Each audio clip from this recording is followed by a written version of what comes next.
Hey, babe. I want you to grind me up, roll me like you love me, make it last enough, stroke me while you smoke me. Good morning, good afternoon, good evening. I love you and God loves you best. I am back again with another video. This is the Braxtons Season 1, Episodes 3 and 4. Yes, I am combining Family Matters and Family Legacy so we can kind of get things moving back on track again. Yeah, bottom line, I be tired when I come home from work and I watch the episodes, I get my notes together, and then I tell myself, okay, I'm going to get in there and I'm going to just film it so I can do my editing and upload.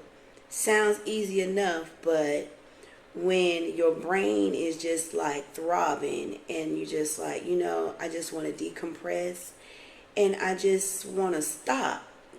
And that's where it is. But I'm here. I'm like popping them out. At least if I get them recorded, that is a feat. So we are going to start with episode 3 with Trina, Miss E, and Tawanda meeting for lunch.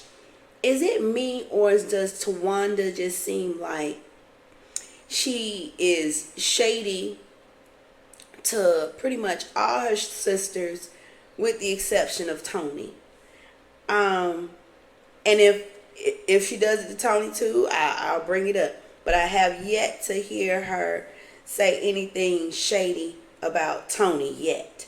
But she was talking about Trina in her confessional, talking about her sense of direction and throwing shade about how she is the one that you go to for a good drink. Maybe it was just how I took it, but that's what it sounded like to me. Then we get Lil Kev calls on the phone. And, well, I'm going to call him KJ because he has a little Kevin now. So he's KJ. He calls and he explains that he had an FTA, a failure to appear in Maryland. So that's what got him locked up. And they believe that it was his soon-to-be ex-wife that did it. And if so, Olivia, that's real messed up.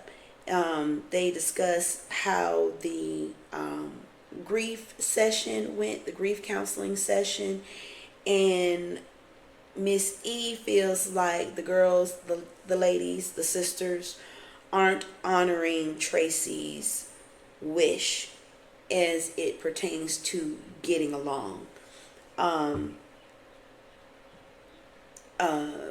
They feel like they're working it out in their own way, at their own pace, and that's just what it's going to be. I truly believe that Miss E is the catalyst behind their dysfunction, and that's how I feel. And if you feel differently, if you agree, if you disagree, leave it down in the comments section. Let's create a dialogue. Next, we see Tony in LA with her manager and her music supervisor. They're talking about the show with Cedric the Entertainer and basically just discussing what precautions to take with her health conditions. So I couldn't help but notice how Tony was in Atlanta and then she was in LA and she wasn't supposed to be traveling. That's why she couldn't be available for her nephew. But I mean, I guess, sometimes you have to make concessions when it's for work. So, but I would think you would make those same concessions when it's for family. But I guess she figured there are already people on that job, so they don't need me. They'll fill me in. I'm okay with that. We see Tamar talking with Miss E at the park about their cooking show. Tamar says she's really happy that she's able to do that with her mother. She is also discussing her book that she has, and she says that, I guess its impending title is under construction, because that's how she sees herself in her mental health journey. She is under construction. As I have been watching her in her process, and outside of this particular light, and in social media, watching her implode, I thought a more befitting title would be, Please Be Patient with Me. God is not through with me yet. It may sound long, but it is befitting for Tamar. So you're welcome. And then we see Tony the Body. Yes, Tony the Body. We see her at rehearsal, and she is getting herself prepared for her showcase that is coming up. The show, she is getting everything where it needs to be with the dancers and the choreographer to make sure that she is on point. Once she does her little 1-2, we see her outside talking to her sister Tawanda, and they're on the phone talking about KJ's release. And Tony then shares with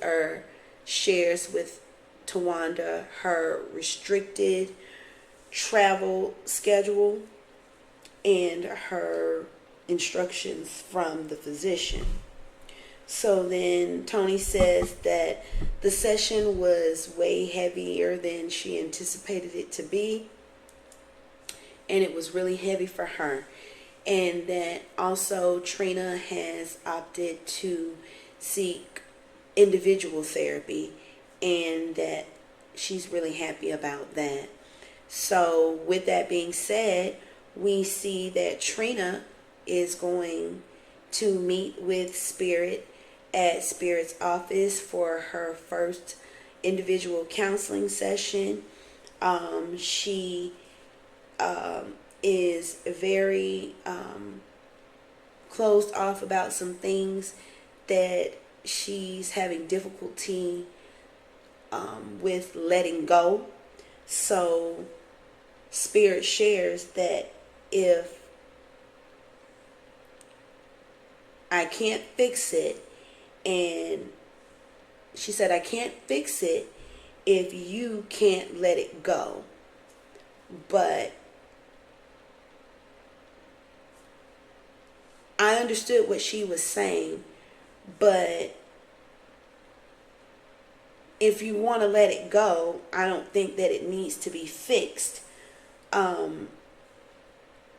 I think she, in my opinion, and I'm not a therapist, but I think that she could have expounded on that even more and said, help you to heal, or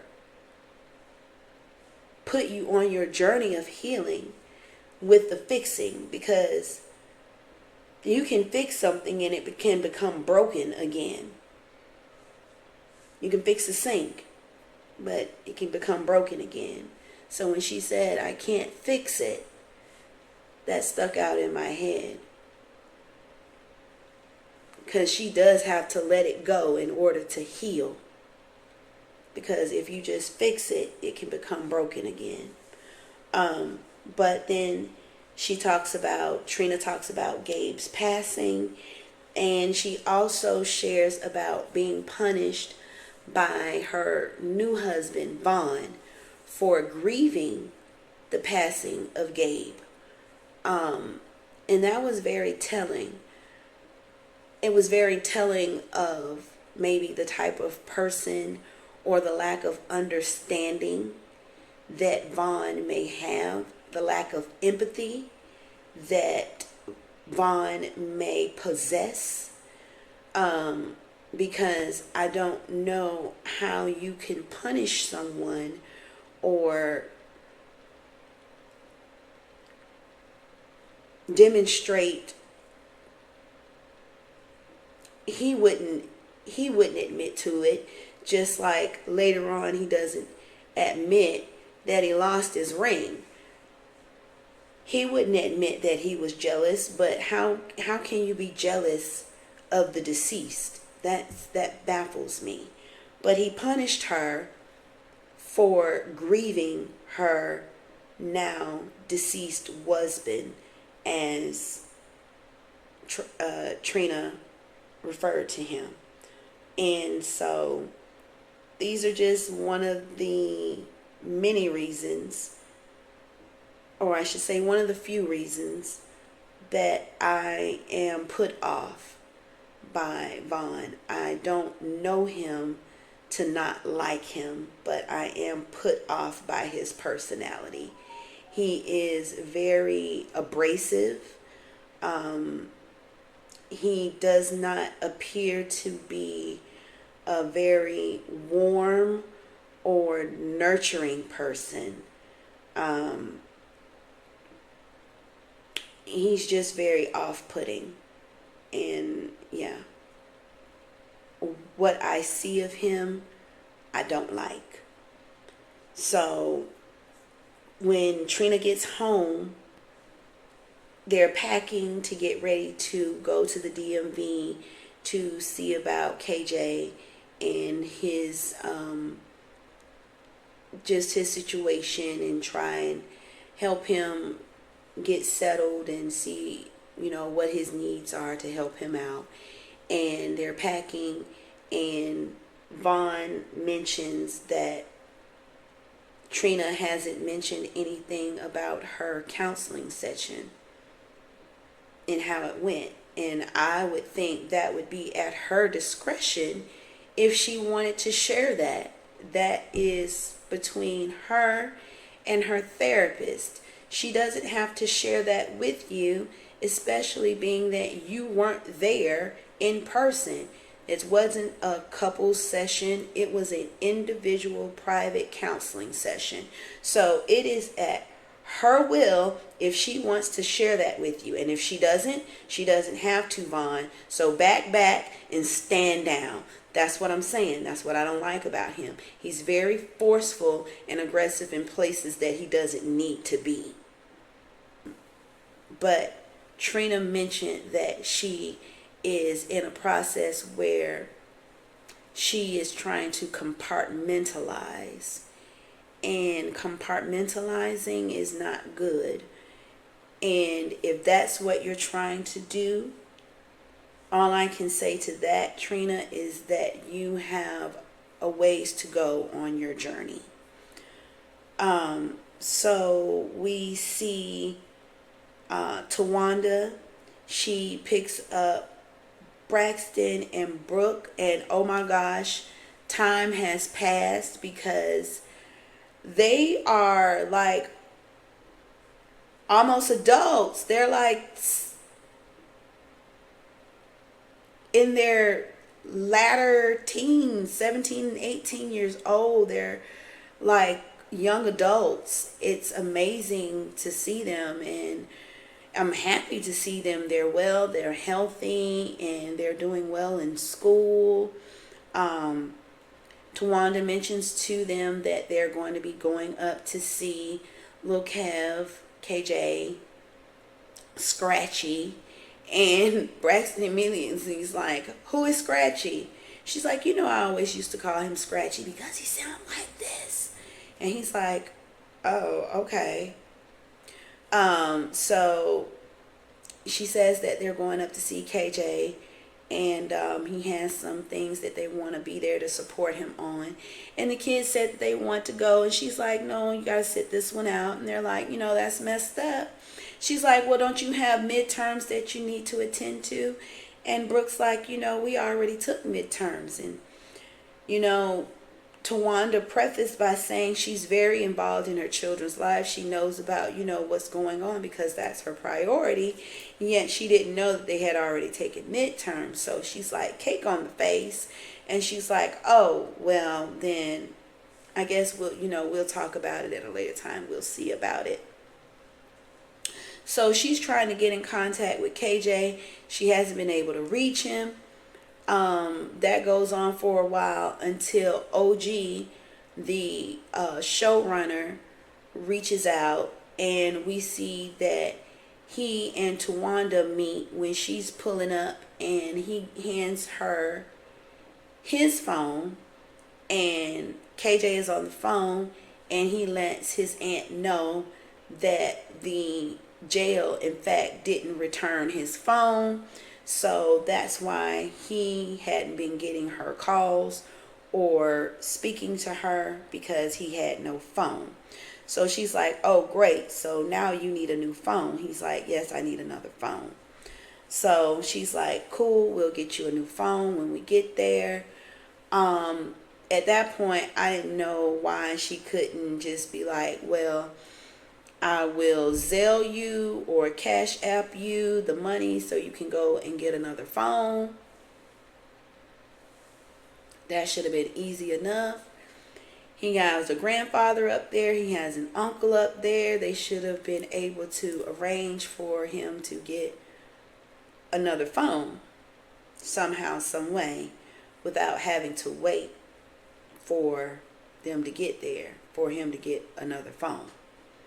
Nevertheless, that ended episode 3. Now we're going to go into episode 4, Family Legacy, and the show begins with the sisters and their spouse and partner arriving at the Airbnb in the DMV. I guess they're in DC.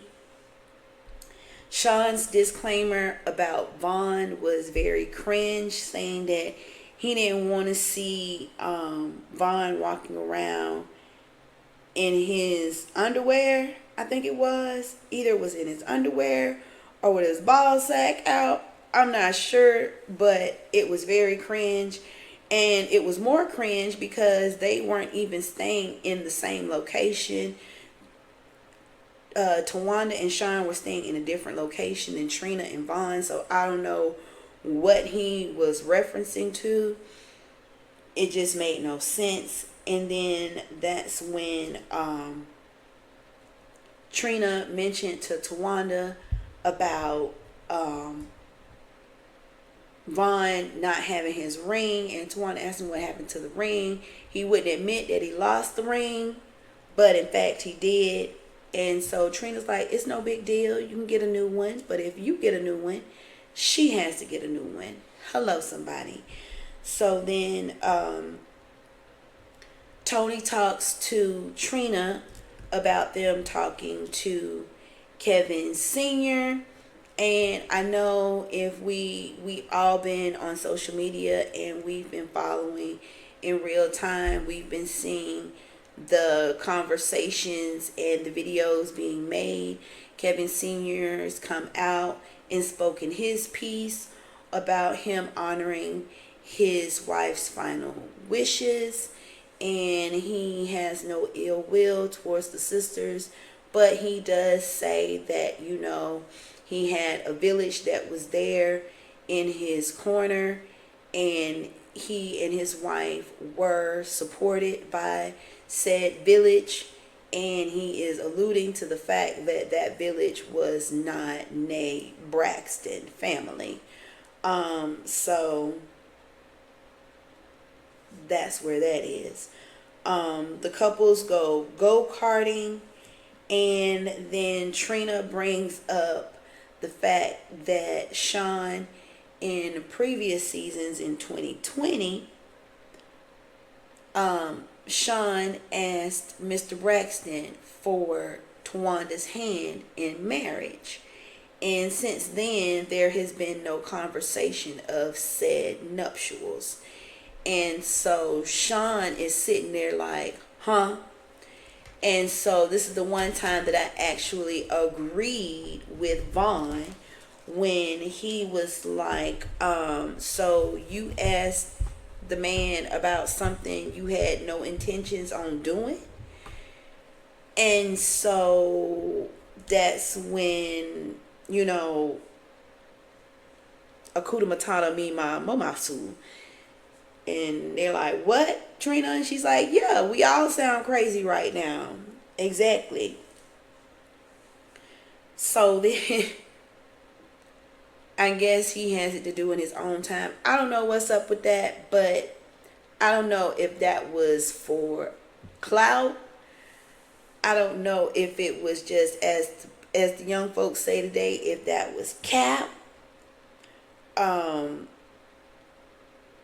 I really don't know what his intentions were. I don't know if he was stalling or if he was trying to smooth something over. So he was like, let me throw that out there real quick and that'll smooth things over to buy him some time. People do a lot of things for a lot of different reasons, but he did it. They didn't forget and they brought it back up. But one thing Tawanda did say is, I'm never asking no man to marry me, and you shouldn't have to, but there is no reason for you to sit around, and I hope that you're not waiting for that either, because if so, I would hope you have enough peace within yourself to be with self without said man.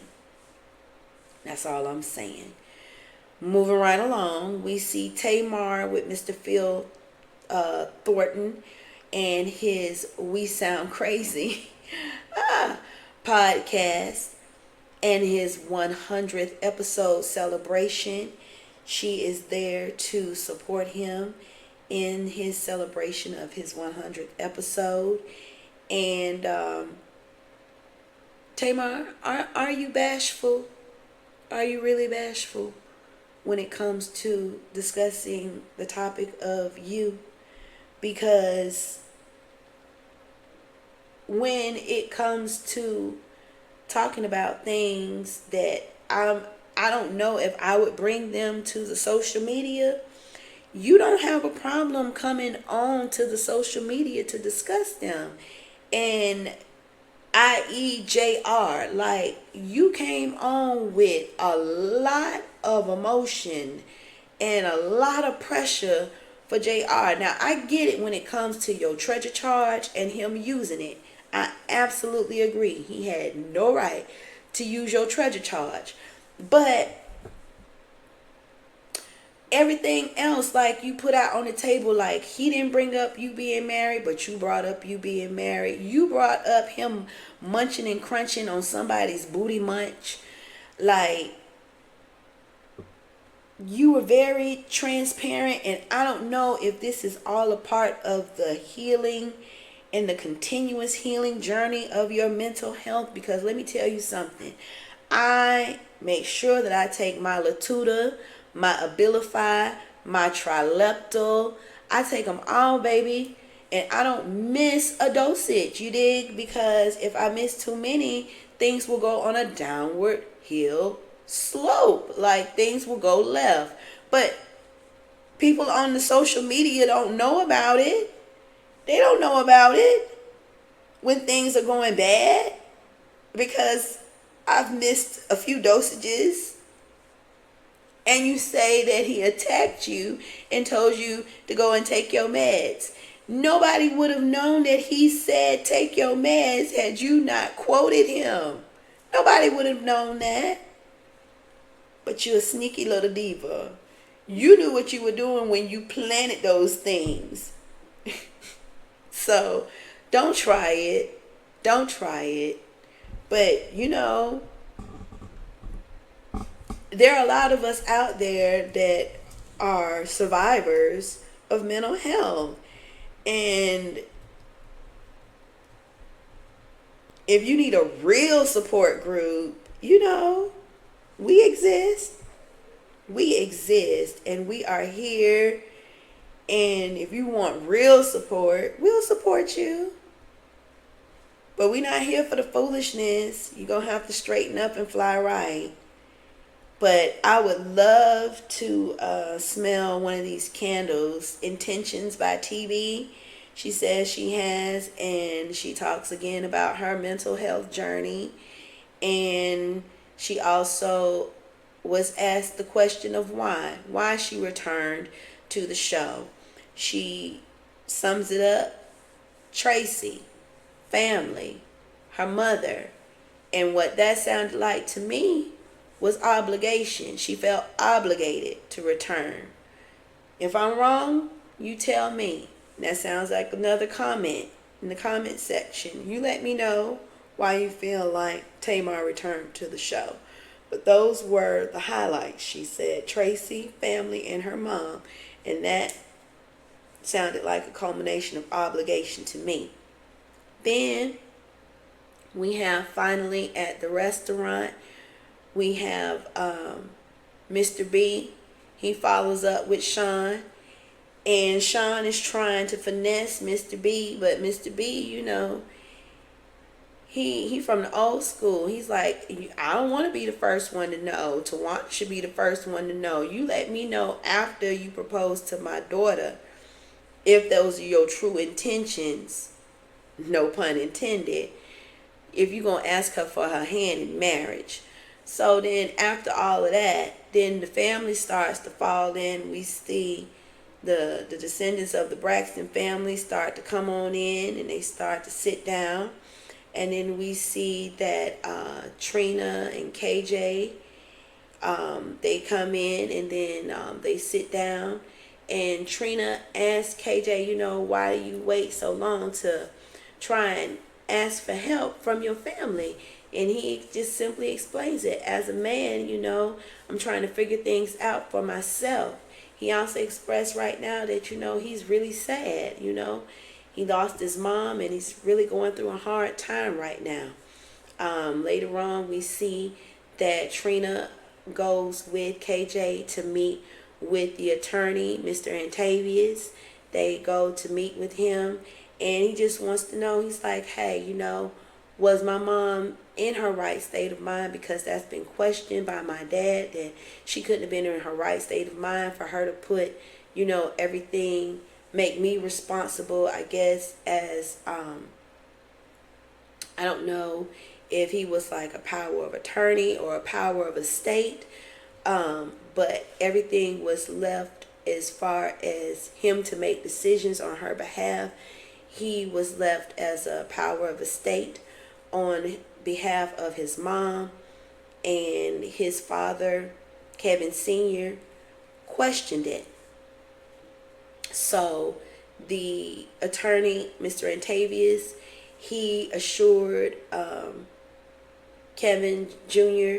that no, your mother had asked me over a series of time, over a period of time, that she wanted me to record the conversations that we had as it pertained to her last rites, her last will and testament, because maybe she thought that it may be questioned or come into question if she was well enough to make these decisions, and she wanted it to be known. So I have these things documented in audio version, and she was in fact in her right mind. So yes, you don't have to worry about that. She wanted you in place, and more importantly, she wanted you to be where you were old enough and in a place where you would be able to handle it. And then Kevin Jr. makes it a point to mention, and Trina takes this back to the rest of the crew, being Tawanda, Sean, and Vaughn, when they get back to the house, that KJ shared with them at the meeting that, you know, his father married into this, but KJ was born into this. You know, this is his legacy. And, you know, they went up in arms and was like, you know, good for KJ. That's what's up. And they were, you know, cheering him on about that. And then OG comes out of the back. And so it's kind of like ends there with Trina sharing that information. Here's how I feel. I'm really hoping that in all of this, they have been as supportive and rallying around him all the time that they're showing on air, because behind the scenes his father has made it very clear that they haven't been there for one court hearing. They have not been there for the things that count. So I say that because I want to believe that this is not for the cameras. Okay? I want to believe that this is not for the cameras. Because this is your family and none of this should be exploited. Tracy should not be being exploited in death by way of her son. And I'm just going to leave it at that. Leave your comments in the comment section below. Let me know what you thought of this review. Let me know what you thought of these 2 episodes. Thank you so much for watching. Don't forget to like, comment, share, and most importantly, subscribe to the channel. I thank you so much. And until next time, bye.